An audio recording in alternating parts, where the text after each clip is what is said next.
Hello. So the light is not so good, but yeah, okay. I want to share some fruits of my radical relating work. I'm slowly realizing that it's something that I'm. It's not like I'm good at it, but I'm.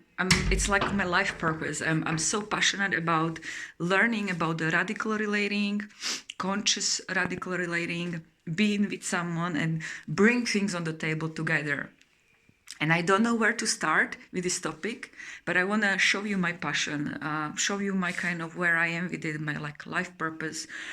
And yeah, I'm announcing myself as a guide, as a coach in this, because I think I have a lot of fruits of this work. And of course, yeah, I've been working on myself, so it's a lot to do with me being centered, grounded, aware, learning about myself, and always being there for myself.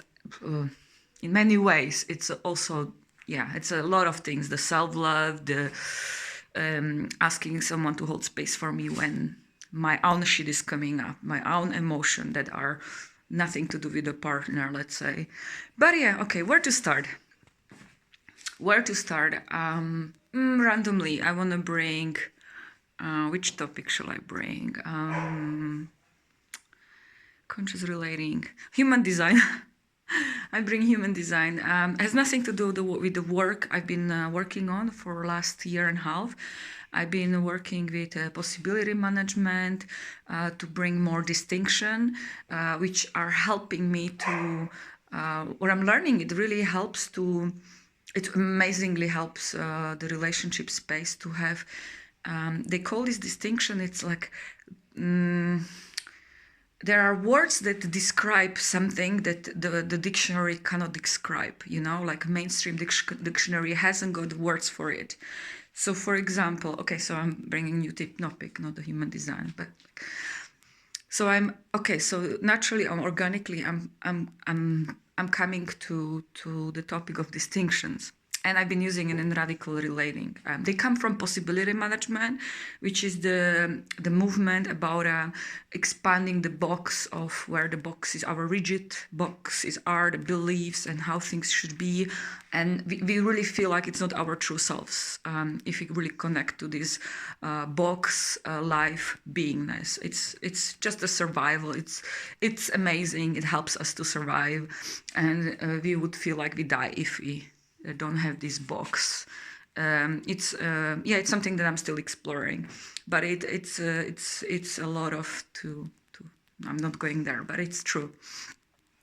And so I've been practicing for fun to use their distinctions. Let's say the word gremlin.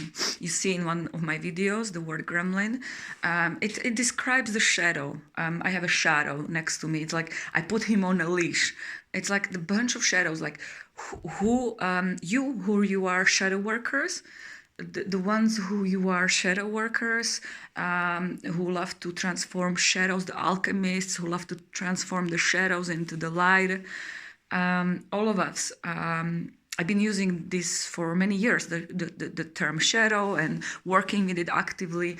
But there is this distinction called gremlin, which is bunch of shadows, bunch of these protective parts of us, and there is this image of gremlin, and it's a distinction, the word that perfectly describes something that the part of us that is not responsible, is trying to sabotage me, or a bunch of these parts of us. So as much in my case, I could work on my shadows forever, some of us know this. We work on our shadows and there is always something coming up.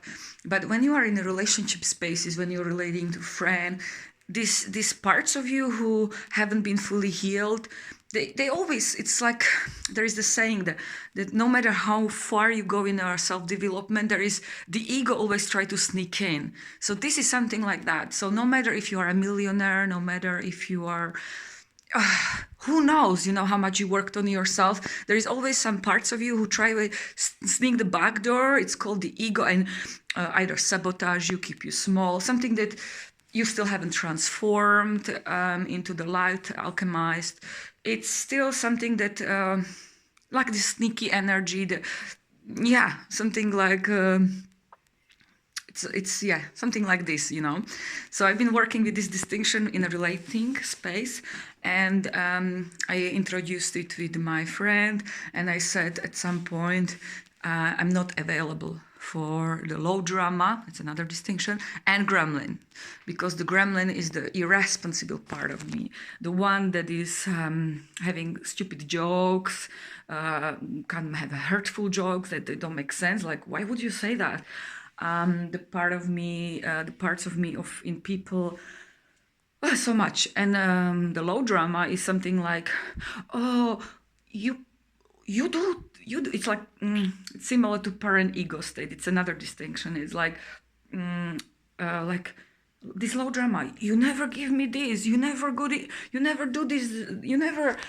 You always leave. You left these half lemons here everywhere. You always like this, like low drama, rather than. Yeah, rather than someone who would be working on themselves would really go into the heart and express in a radical relating, like, I feel sad, I feel angry, why do you leave half lemons everywhere, or please don't do it anymore, I'm getting pissed off, you know. There are so many ways you could really bring your heart and be loving and be, it's like super amazing relating time, you know, where you could turn things to humor. And the low drama is, yeah, this kind of energy. Yeah, you always leave things like this, blah, blah, blah. And the reactivity and all sorts, like triggers, the defensiveness.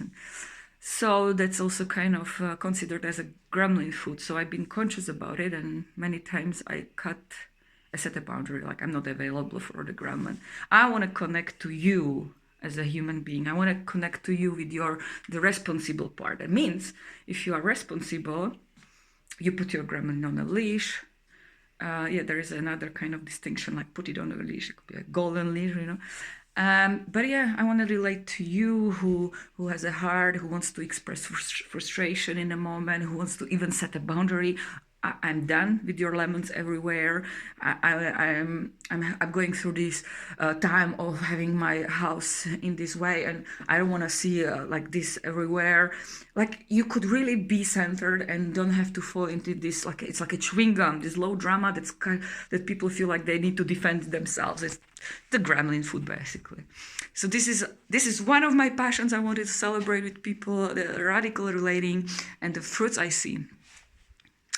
So, I hope it inspired some of you.